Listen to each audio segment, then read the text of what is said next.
voltando ao assunto, e aí o que acontece?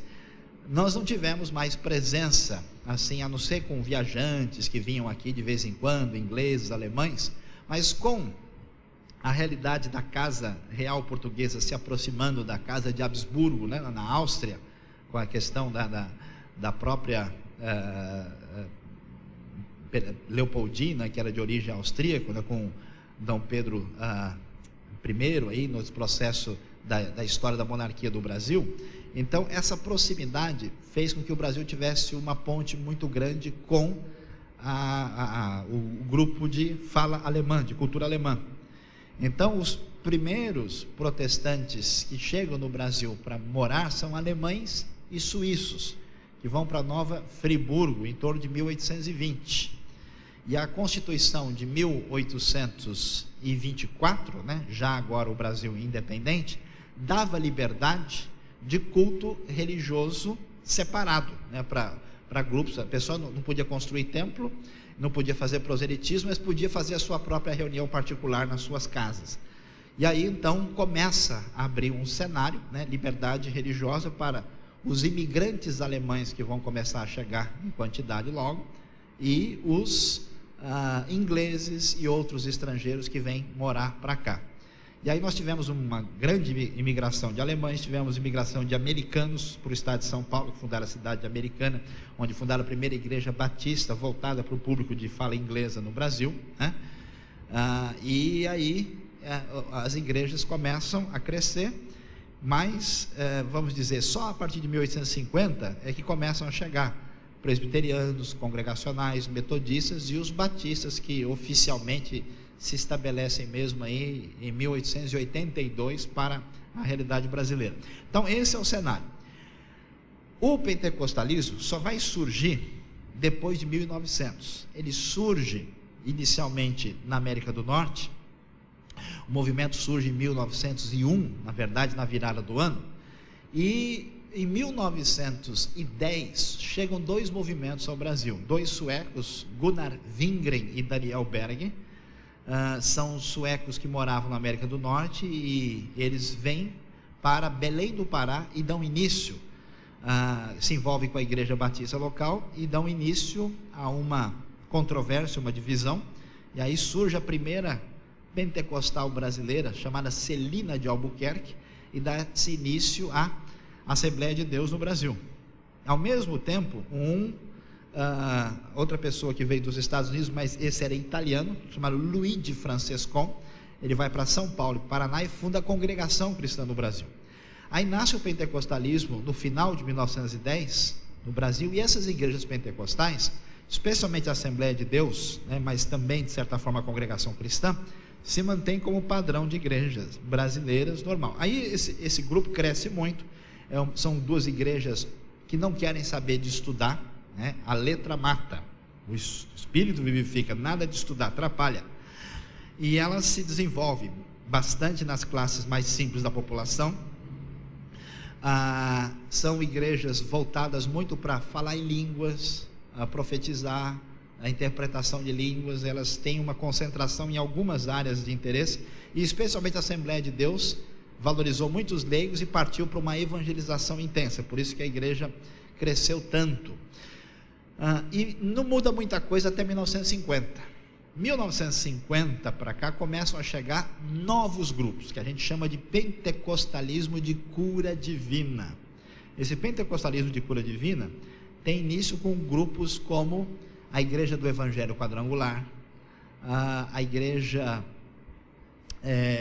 Nova Vida no Rio de Janeiro, do Robert McAllister, que foi no fim a mãe da Igreja Universal, Igreja Maranata, que cresceu muito no Rio de Janeiro e do Espírito Santo, e as primeiras igrejas totalmente brasileiras, como a Igreja Deus é Amor, fundada em junho de 1962 pelo missionário Davi Miranda, a Igreja O Brasil para Cristo, que é talvez a primeira igreja assim totalmente brasileira de expressão que surge. Essas igrejas fazem uma mudança muito séria. Elas fazem o seguinte: elas não aceitam mais os hinos das igrejas tradicionais. Assembleia de Deus sempre cantando a harpa cristã, de preferência bem arrastado e com a banda fazendo a tuba, né, tocando forte lá atrás. As igrejas não, elas que criam os corinhos. Eu caminhando vou, eu caminho assim, minha alma está cheia de paz, pá, pá, pá, né? Esses cânticos com palmas. Por quê? Porque a música tinha mudado no mundo. Então, essas igrejas acompanham essa mudança. Elas atingem grupos ainda mais populares. Elas saem daquele templo, do jeito que a Assembleia de Deus e Congregação faziam, fazem trabalho em tendas, e elas mudam o foco de línguas, profecia, para cura divina e expulsão de demônios. Esse que é o foco dessas igrejas. E elas crescem muito nos anos 60 e até certo ponto também nos anos 70. Com essas novas igrejas acontece um negócio interessante. Começam a surgir gente de classe média alta se convertendo nas novas igrejas, especialmente a igreja quadrangular, que foi fundada por uma mulher. Então os costumes lá já eram mais assim, menos exigentes.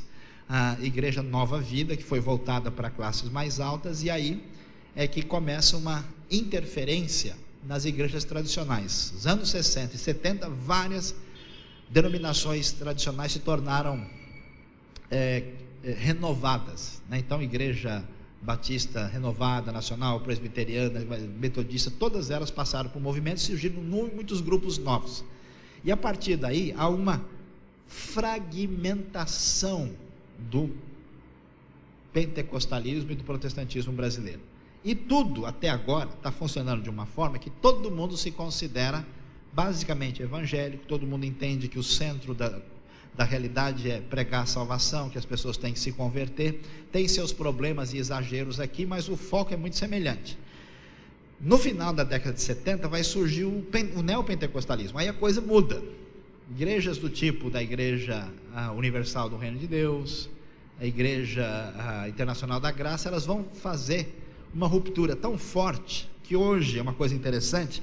Os maiores críticos do neopentecostalismo nem são as igrejas históricas e tradicionais, são as próprias igrejas pentecostais, porque eles dizem, não é possível que esse pessoal está agindo dessa maneira.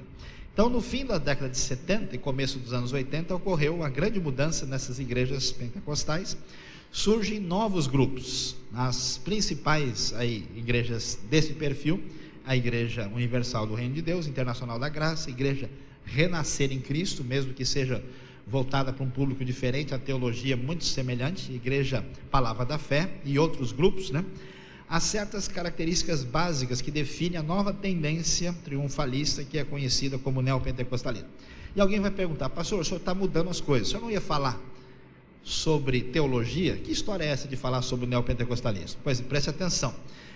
Teólogo, quem é teólogo aqui, diga amém.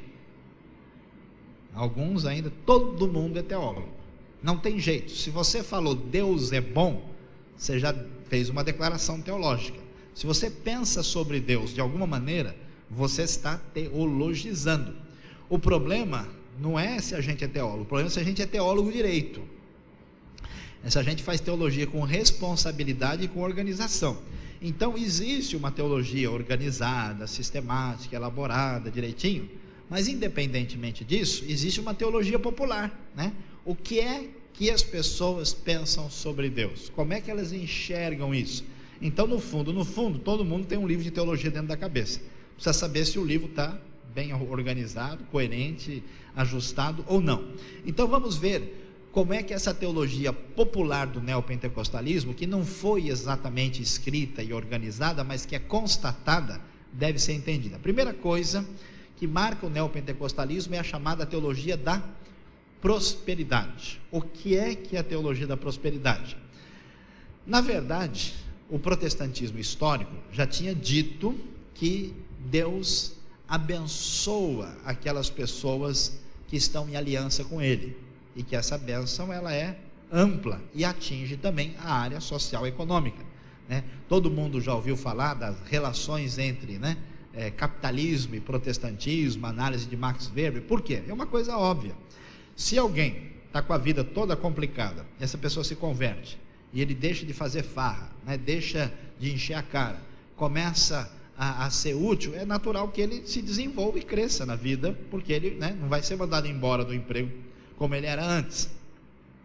Interessante, um conhecido meu estava fazendo um trabalho numa favela em São Paulo, e ele falou, pastor, é muito difícil de fazer a igreja crescer na favela. Eu falei, mas por quê? O que acontece? Não, porque é o seguinte, A gente prega o evangelho para o sujeito na favela e ele se converte, e daí um ano ele sai da favela, né? Porque ele muda de vida, ele muda tudo, ele vai melhorando, e aí ele começa a... Porque o problema não é tirar o cara da favela, o problema é tirar a favela de dentro do sujeito, né? E aí, com a nova visão de vida do evangelho, ele sai e começa a procurar um caminho diferente intencionalmente. Então, num certo sentido, é bom que todo cristão se desenvolva em todos os aspectos e sirva a Deus, inclusive com os seus bens, e prospere, não há problema com isso. Qual é o problema da teologia da prosperidade? É que é uma ideia diferente. Eles vão pegar o texto de Gálatas 3, verso 14, que diz que Cristo nos resgatou da maldição da lei, para que a bênção de Abraão chegasse aos gentios. Como é que eles entendem isso? Se eu perguntar para os irmãos aqui, que bênção de Abraão é essa que chegou aos gentios? Com certeza, todo mundo vai dizer, não, esse é Gênesis capítulo 12, né? Que em ti, ou por meio de ti, todas as famílias da terra serão abençoadas. Então, a salvação prometida, né, chegou aí através da linhagem de Abraão em Cristo a todo mundo. Pois saibam vocês que a teologia da prosperidade não entende isso. Eles entendem outra coisa. Eles entendem que Gênesis 13 diz que Abraão era muito rico, tinha muito ouro, prata e muito gado. Então, se nós somos filhos espirituais de Abraão, é claro que devemos ter também muita riqueza, porque a bênção de Abraão chegou para nós com um pacote completo. Então nós temos, vamos assim dizer, direito às riquezas. Eles não falam que o Abraão ficou rico porque ele entrou num processo meio complicado lá, falando que Sara era irmã dele, aí o faraó deu um monte de coisa para ele, depois, né, foram embora meio que correndo, que a situação não foi assim tão maravilhosa.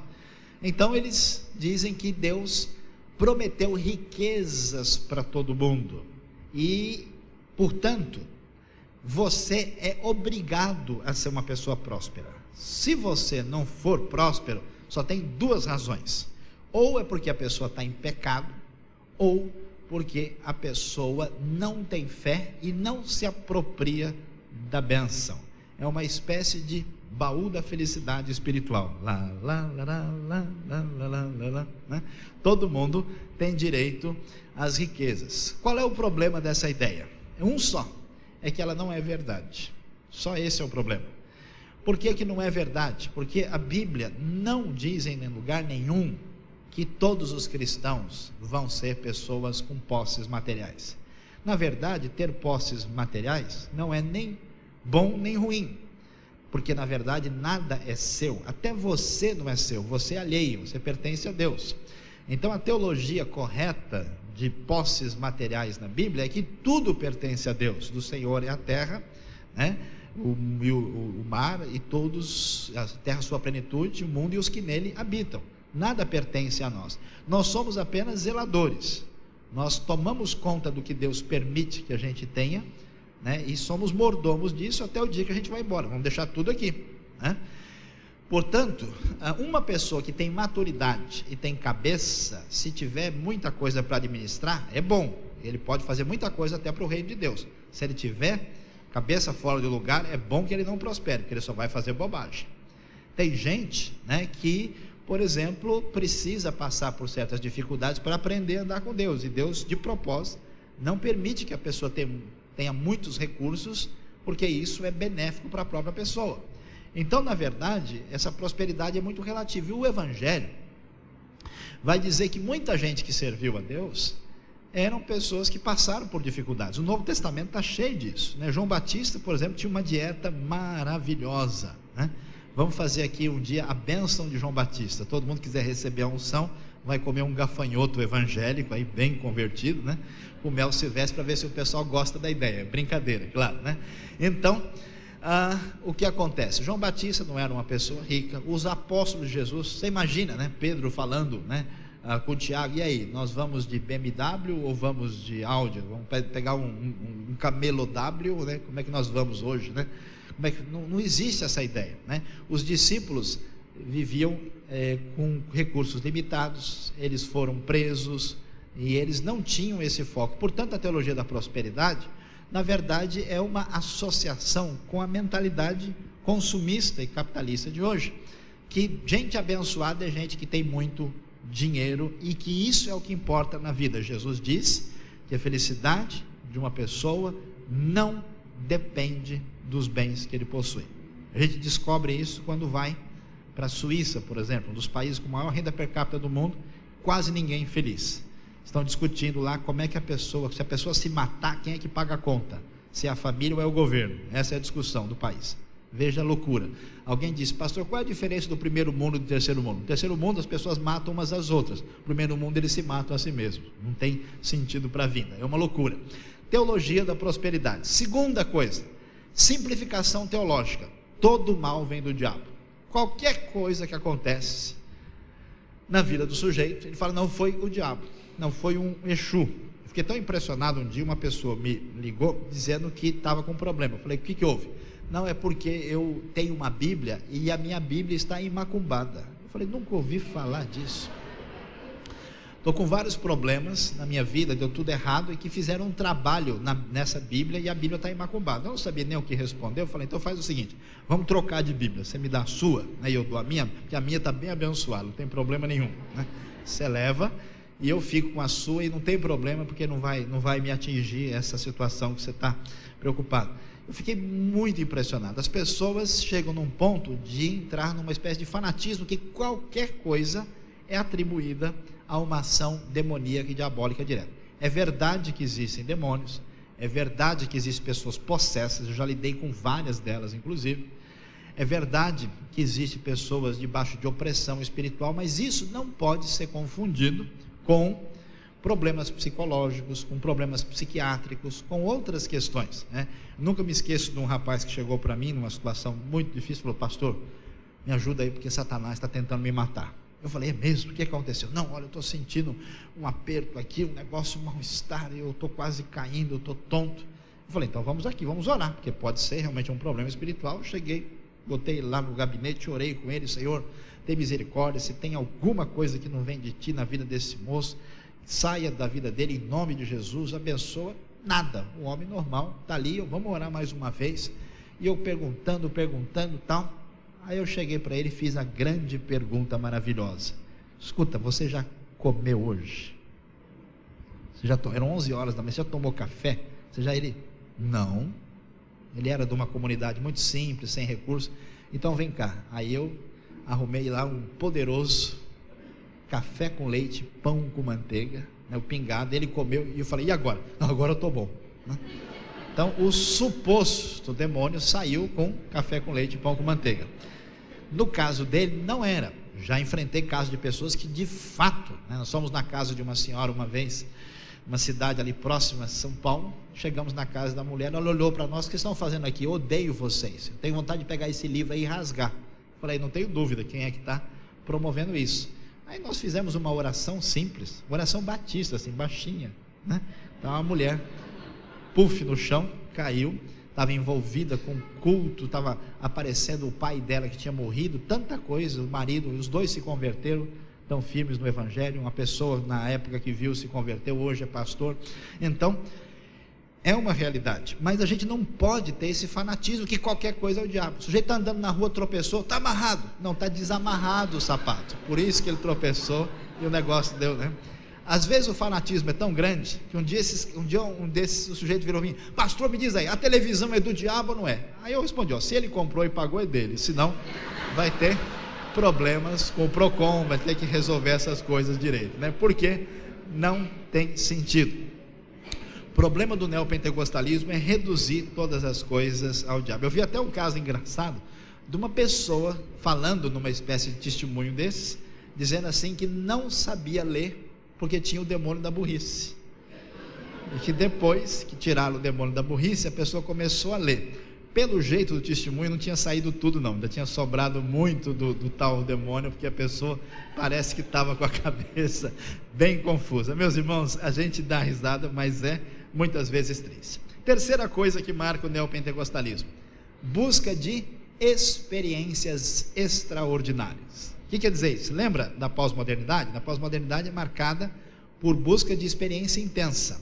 Isso acontece no ambiente ligado às drogas, à sexualidade e também no aspecto religioso. A pessoa quer um negócio mais forte.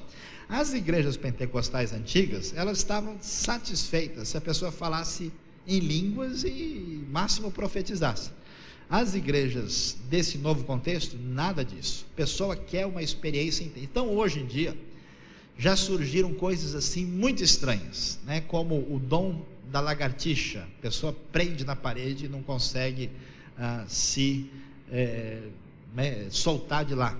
Gente que tem o dom do raio-x, gente que até tem o famoso vômito espiritual, né? Qualquer coxinha assim, né, estragada da beira-mar tem o mesmo poder. O cara comeu, né, e ele vai lá e recebe a suposta bênção. Então a pessoa vai lá, diz que fica tão cheio de coisas espirituais que ele vai e bota, vomita tudo e supostamente é o poder de Deus. Pessoas caindo sem entender o que estava acontecendo. Dente de ouro, dente de prata, só não encontrei de bronze, que acho que é terceiro lugar, alguma coisa assim, não sei. Mas cada coisa assim estranha e sem significado, em que as pessoas estão buscando experiências cada vez mais extraordinárias. Eu cheguei até a ver o ponto de gente que estava sugerindo que eles estavam fazendo caravanas turísticas no céu. Eles tinham, né, uma grande reunião onde todo mundo supostamente caía arrebatado e eles iam juntos fazer visitas celestiais, eram levados por certos anjos, coisas assim. Só que quando a gente vai observar a realidade disso, a gente descobre que alguma coisa não está funcionando direito. Uma hermenêutica bem diferente. O que é hermenêutica? É a arte de interpretar a Bíblia. Como é que as igrejas protestantes e evangélicas sempre interpretaram a Bíblia? Uma razão muito clara da gente entender. O que importa? Importa saber qual foi a intenção do autor. O que João quis dizer quando escreveu isso aqui? Qual era a intenção dele? Sobre o que ele estava falando? Qual era o seu ensino? Por que ele disse? Em que contexto? Então, o resumo da hermenêutica é descobrir a intenção do autor quando ele escreveu aquele versículo. No contexto neopentecostal não é assim. Nós vamos falar um pouquinho mais claramente. A hermenêutica não funciona assim. A Bíblia é tida como uma espécie de livro mágico, né?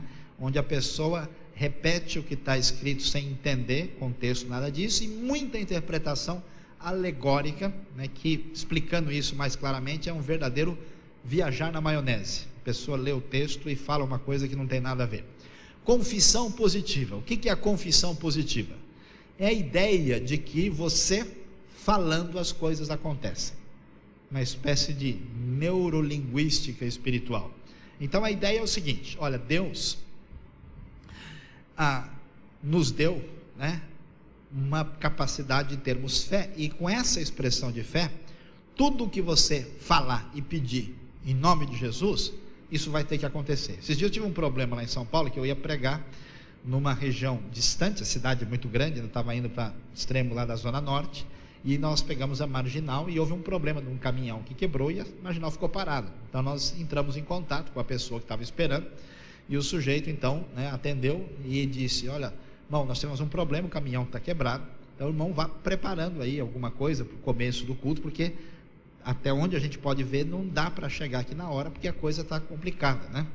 Aí ele me respondeu: pastor, em nome de Jesus o senhor vai chegar aqui, né, no horário. Eu falei: não, em nome de Jesus o irmão vai e arruma o negócio direito, porque não tem condições de resolvermos a situação. O que se faz com o nome de Jesus? O nome de Jesus é uma espécie de amuleto, é uma espécie de peça que a pessoa usa para qualquer coisa que não tem solução, explicação, ele põe o nome de Jesus no meio. Não, em nome de Jesus esse negócio vai dar certo, né? Mas não é isso. Quando a Bíblia diz que nós devemos pedir as coisas em nome de Jesus, isso não quer dizer só repetir o nome, significa fazer o pedido que Jesus faria, significa como que ter uma procuração, né, para fazer a vontade do próprio Jesus, e não que eu não gosto mais do meu vizinho e quero que ele vá para a glória mais cedo, e eu não, em nome de Jesus, né, como já está acontecendo, tem até gente que amaldiçoa os outros em nome de Jesus. Então a coisa é totalmente fora de foco. A confissão positiva dá uma ideia de que nós temos condição, né, de movimentar o mundo espiritual pelo nosso poder, pela nossa palavra. Essa ideia é uma ideia que a gente encontra muito onde? no pensamento mágico das religiões pagãs. A pessoa fala abracadabra, abre-te César, bum, as coisas acontecem, né? O mundo animista entende que nós temos várias forças mágicas do mundo, basta descobrir a maneira secreta de fazer isso funcionar, a gente fala e acontece. Mas na Bíblia não é assim. A oração é algo pessoal. Deus pode responder e responde muitas vezes de maneira especial, milagrosa, mas às vezes Deus não responde. E graças a Deus, se Ele respondesse todas as orações positivamente, imagina quantos vizinhos seus já tinham ido embora para o céu já, ou às vezes nem para o céu, né? O que já teria acontecido com tanta gente que a gente não gosta, né? Vocês pedem e não recebem porque pedem mal, para gastarem nos seus próprios prazeres, vai dizer o livro de Tiago. Então Deus de fato, é como uma criança, tudo que ela pede a gente, o pai e a mãe dá. Um pai e mãe responsáveis não podem fazer isso, e essas crianças grandes, chamadas crentes, o Pai Celestial muitas vezes não diz, fica quieto aí, aguenta mais um pouco, porque você precisa aprender umas coisas importantes.